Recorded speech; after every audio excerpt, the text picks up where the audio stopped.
In 2 months from now, if you're an authorized representative of a nation or society, then you'll be granted an opportunity to speak.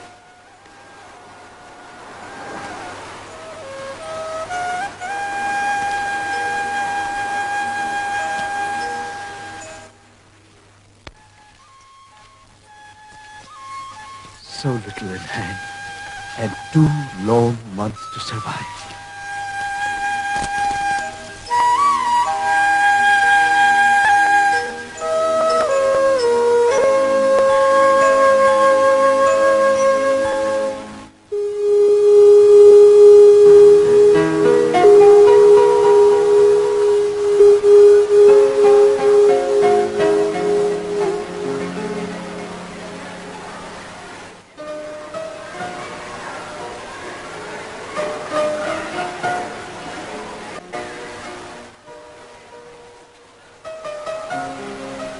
And now, I invite the wandering Hindu monk from India, Swami Vivekananda.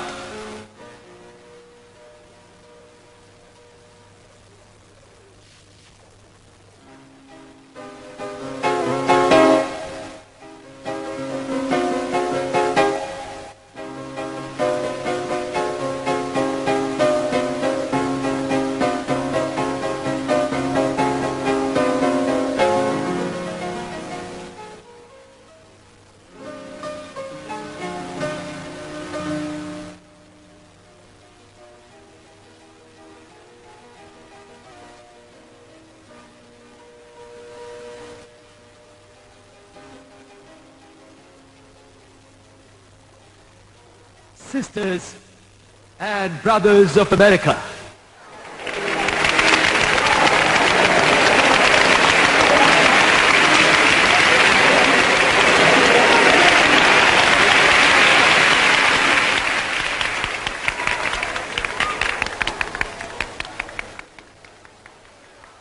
it fills my heart with joy unspeakable to rise in response to the warm and cordial welcome given to us. I thank you in the name of the most ancient order of monks in the world. I thank you in the name of the mother of religions. And I thank you in the name of millions and millions of Hindu people of all classes and sects. My thanks also to some of the speakers from the stage who, referring to the delegates from the Orient, have told you that these men from far-off nations may well claim the honor of bearing to different lands the idea of toleration. I am proud to belong to a religion which has taught the world both toleration and acceptance. We believe not only in universal tolerance, but we also accept all religions as true. I am proud to belong to a nation which has sheltered the persecuted and the refugees of all religions and nations of the earth.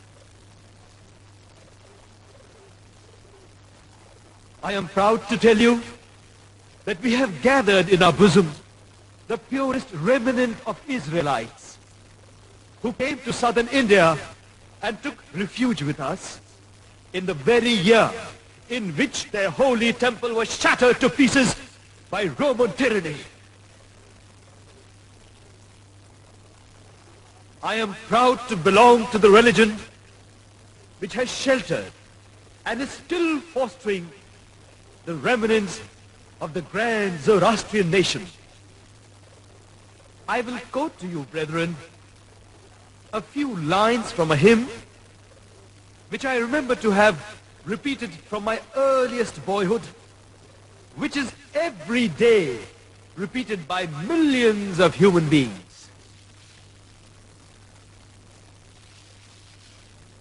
यथा नद्यः स्यन्दमाना समुद्रे स्थं गच्छन्ति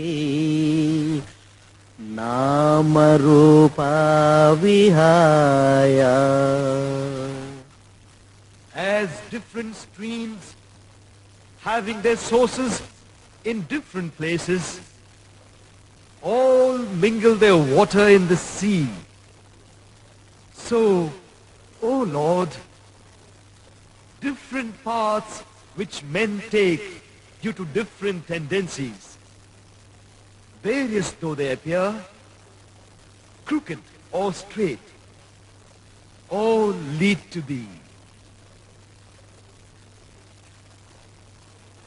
The present convention, which is one of the most august assemblies ever held, is in itself a vindication, a declaration to the world of the wonderful doctrine preached in the Gita. Sarva dharman parityajya mamekam sharanam vraja. Whomsoever comes to me in whatsoever form, I reach him. All men are struggling through different paths, which in the end lead to me.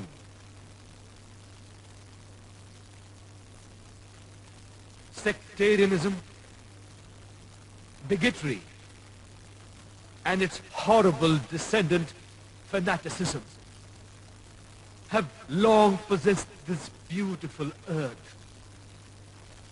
They have filled this earth with violence, drenched it often and often with human blood, destroyed civilizations, and sent whole nations to despair.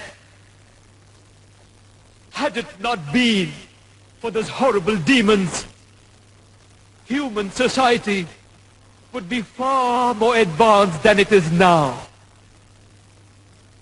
But their time has come, and I fervently hope that the bell that tolled this morning in the honor of this convention may be the death knell of all fanaticism, of all persecutions with the sword or with a pen, and of all uncharitable feelings between persons, wending their way to the same goal.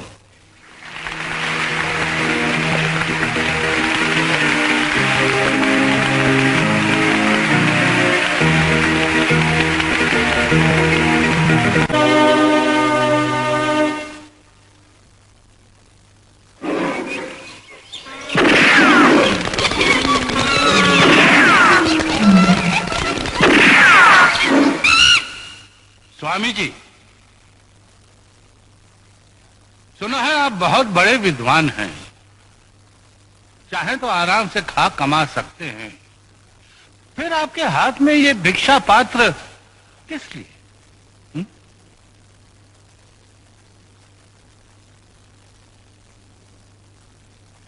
आप राजा हैं, अपना राजकाज भूलकर अंग्रेजों के साथ शिकार और तफरी में अपना समय क्यों नष्ट करते हैं?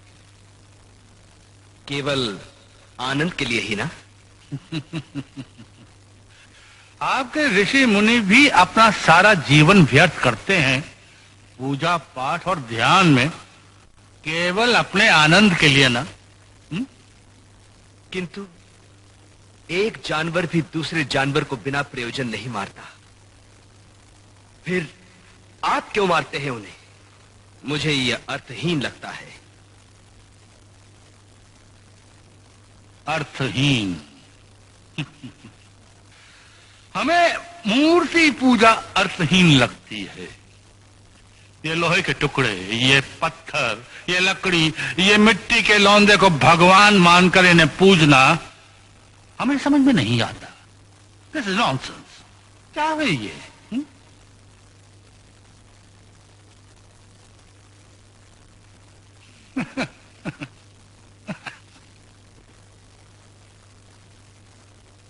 ये तस्वीर किसकी है?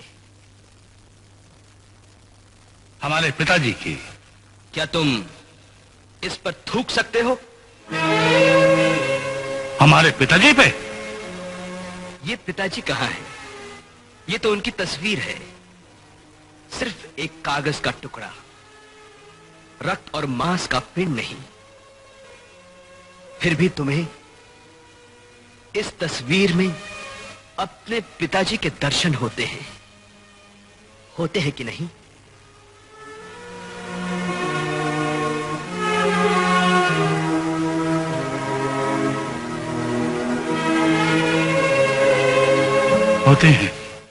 होते हैं। महाराज मंगल सिंह जी, इसी तरह एक भक्त कोई धातु, लकड़ी, मट्टी या पत्थर के टुकड़े को नहीं पूछता, उसमें उसे अपने भगवान के दर्शन होते हैं। विश्वास अंधा है, अनुभव ही सत्य है।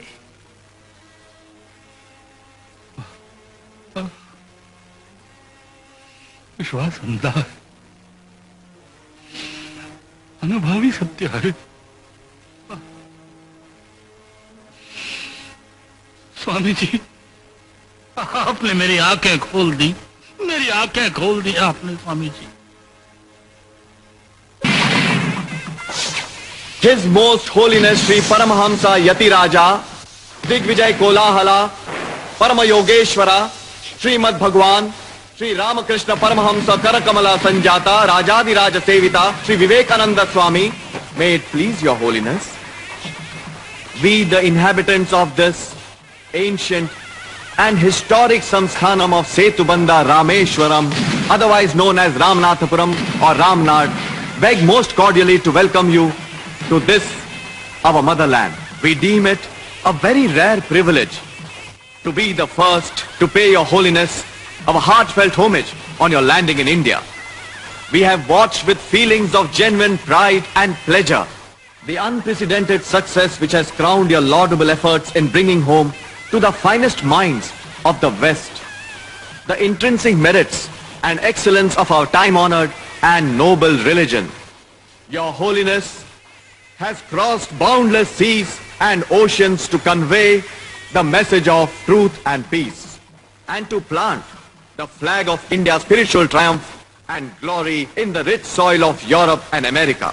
Both by precept and practice shown the feasibility and importance of universal brotherhood. Above all, your labors in the West have indirectly and to a great extent tendered to awaken the apathetic sons and daughters of India to a sense of their greatness and glory of their ancestral faith, and to create in them a genuine interest in the study and observance of their dear and priceless religion.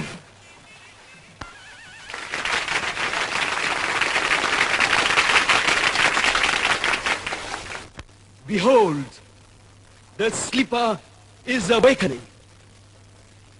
Like a gentle breeze from the Himalayas, it is bringing new life and vitality into the almost dead bones and muscles. The lethargy is passing away, and only the blind cannot see, or the perverted, those who do not wish to see, that this motherland of ours is awakening from a deep, long sleep. Now, none can resist her. She will never again sleep anymore. No outward power can hold her back anymore, for the infinite giant is rising to her feet. Great works are to be done. Wonderful plans have to be worked out. We must teach and learn from other nations many things. This is the motherland of philosophy, of spirituality and ethics, of sweetness, gentleness, and love. These will exist And my experience of the world leads me to stand on firm ground and make the bold statement that India is still the first and foremost of all nations of the world in these respects. I believe in God and I believe in man. I believe in helping the miserable.